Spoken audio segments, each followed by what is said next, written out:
EA Sports coverage of the National Football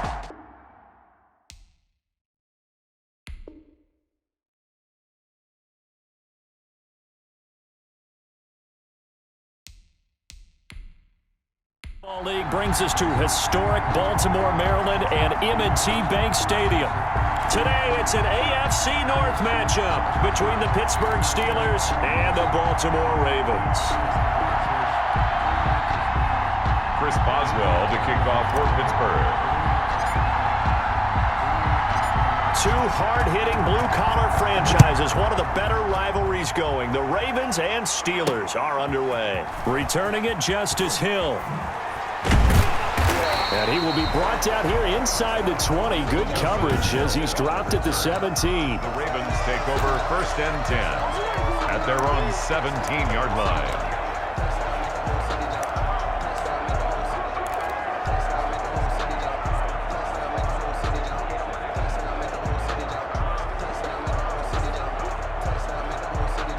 So from the 17 now, here's a 1st and 10.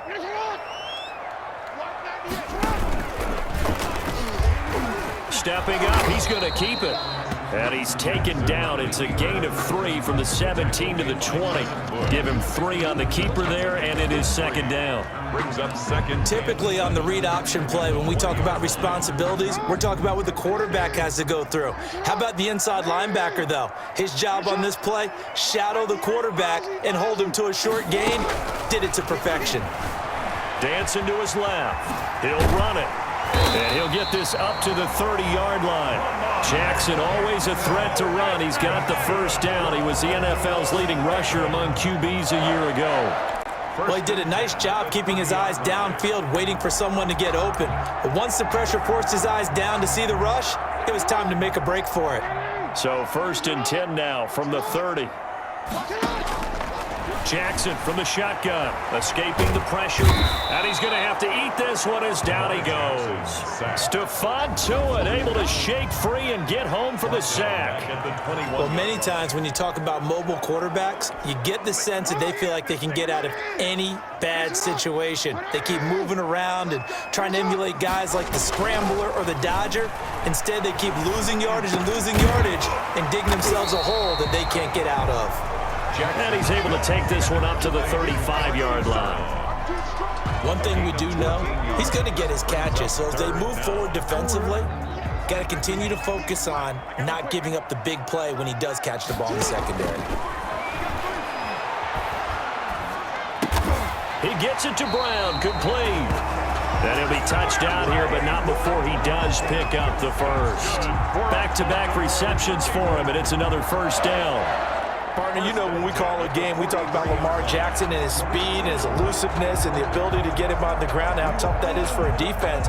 But how about his development as a thrower, as a professional? A couple of 1st downs, has the football position at the 43 as they come up 1st and 10.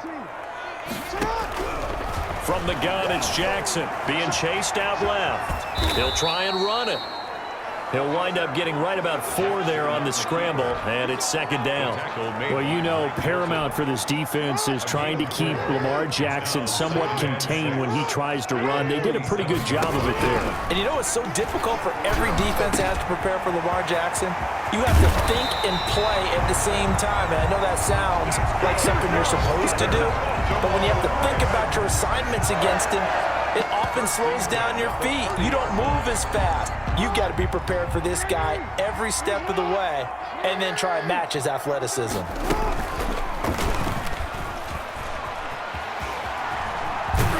This will be stopped about 2 yards shy of the marker. 8-yard gain, 2nd and 2. A little do-it-yourself run right there, and a nice gain.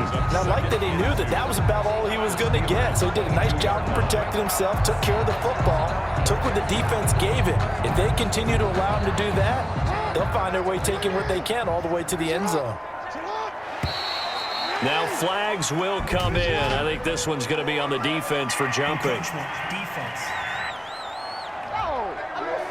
As an inside linebacker, got to be a little bit more poised. No doubt about it, because they get a little bit of flexibility, especially when they're trying to stuff a gap. You know, we get that double A gap look. This time he got too eager and got too deep into the backfield. Forced it. And he can't find anywhere to go with it. And he goes down. Bud Dupree just would not be denied. That's a loss of 7. Charles, a little bit of feast or famine on this drive. They moved the ball okay, but they've been sacked twice now. And they've got to figure out how to plug that leak a little bit, right? Keep them away from the quarterback, because when he's not being hit, as you mentioned, they're moving the ball well. His throw incomplete. Trying to get it to Willie Snead there. And it'll bring up 3rd down. Well, they've got man coverage on the outside, and my scouting report on these DBs tells me that they love to take matters in their own hands. They want man coverage, not zone. And there was good coverage there that forced the incompletion. And he can't get rid of it. He's taken down. Stephon Tuitt able to get in there for his 2nd sack of the afternoon. And that is the 3rd sack this offensive line has allowed this first quarter. Man, that puts him on pace. Let me do the rudimentary math here. To be sacked 12 times in a game, I know he's not going to go for that. I wonder if it's going to reshape what they decide to do on offense in terms of play calling. Well, I can tell you what, when he popped up, shaking his head, frustrated right now behind center. That makes it a longer kick, and it might push him out of his range. Change your mechanics, too, probably, because that normal, comfortable swing you take at it, now you muscle up for it, and maybe it changes your accuracy. They're not going to get it. They try to move the chains with a surprise, but it's a turnover on downs. It would have been a long field goal. The fake doesn't work out. And this defense delivers a turnover on downs on the very first drive of the afternoon. Big Ben and the Steelers with a 1st and 10 at their 35-yard line. He'll drop to throw. Oh, he's going to air it out right away. And this will be incomplete. Physical play on the football there, and it's 2nd down. As soon as I saw him break contain and get outside, my first thought and my eyes gravitated downfield, because nowadays, most of these quarterbacks, when they do that, they want the big play down. And that's caught inside the 35. And he'll go down, but not before getting this inside the 30. 36 yards on the play. You know I'm going to lean towards the defender, right? You know I'm going to do that. I know. That's a tough situation for him as I see it. But the truth of the matter is, that ball was not streaking towards him. Had a little arc on it. He's got to find a way to get his head around and make a play on the football. We're scoreless after 1.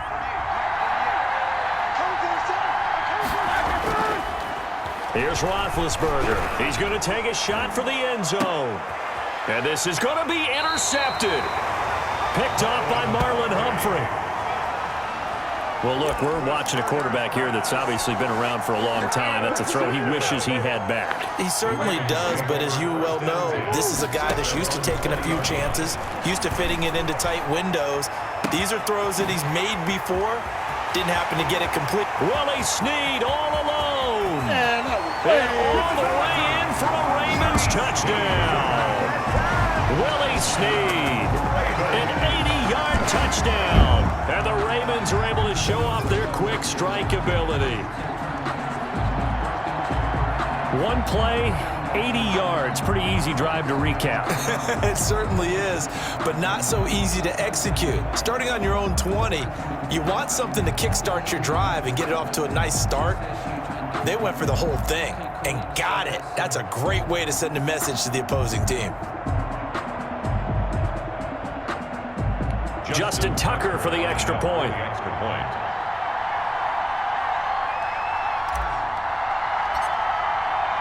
And oh, he takes off with it. It's a fake. And this fake extra point attempt failed big time. Not only did they not get it, they went backwards. I thought the days of the fake extra point were numbered once they moved these kicks back to the 15. Apparently, I was mistaken. Yeah, I was wondering who was ever going to try to do this. In fact, I quit wondering. I didn't think it would ever happen. Taking a fake from the 15-yard line to try and pick up an extra point, I didn't think anyone would ever call this. And in hindsight, probably should have taken a knee as he only gets this out to the 16-yard line. Over 1st and 10 at their own 16. The Pittsburgh Steelers right now at 2-0, and despite the 2-0 start, you know, the offense hasn't really shown consistency through 4 quarters of football, getting Big Ben back into the fold, but again, still 2-0. Now, rookie Chase Claypool in Week 2, he caught the longest touchdown pass thrown by Roethlisberger since way back Week 12 of 20. Oh, this is taken in. It's complete. And they finally get him, but not before he reaches the 33-yard line. In our pregame meeting, all they talked about was keeping him hemmed in and wanting him to make his throws from the pocket because they knew he was pretty dangerous if he got outside, and he just showed it right there. Pretty good arm, too. On 1st and 10, it's Roethlisberger. And down he goes. They sack him back right around the 41-yard line. A good response by the defense, sending them backwards after that huge gain last play. Don't need it all back at once, but you figure they're going to need something here. 17 yards to go on 2nd down. From the gun, it's Roethlisberger. And that'll be incomplete. Took a pretty good shot as he tried to pull that one in. Couldn't hang on 3rd down. They've given him some different looks here defensively in the early going. He's only hit 2 of his first 5 passes. With a big 3rd down coming up, he's hoping he's got a play dialed up that can take advantage of whatever the defense throws at him. Open man, Smith-Schuster, it's complete. And he's in. Touchdown, Steelers. Juju Smith-Schuster, 41 yards. And the Steelers are an extra point away from taking the lead. As a fan, is there anything prettier than a well-executed post route? No, it's a thing of beauty, especially when it's done like that for a touchdown. The throw, the catch, and how about the run after to get it to the end zone? He's got it, and they take the lead at 7-6. Just a 4-play drive that time. And it ends with the Steelers finding the end zone. Chris Boswell to kick off for Pittsburgh. Boswell now to kick it away after the touchdown. Taken about 7 yards deep. And they're going to start in a hole as he's brought down at the 11. Well, conventional football 101, tells us if you don't get it back to the 20-yard line on a kickoff return, that's a disappointment. But some of these teams, special teams coaches. The Baltimore offense at the line, set to get going.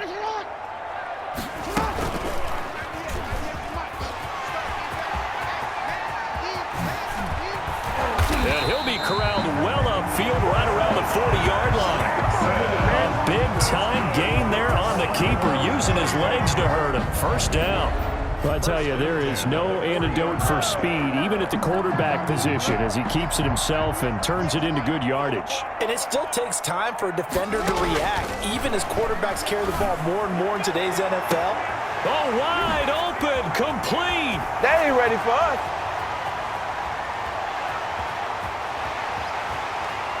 And all the way in for a Ravens touchdown. Miles Boykin, 60 yards. And the Ravens have retaken the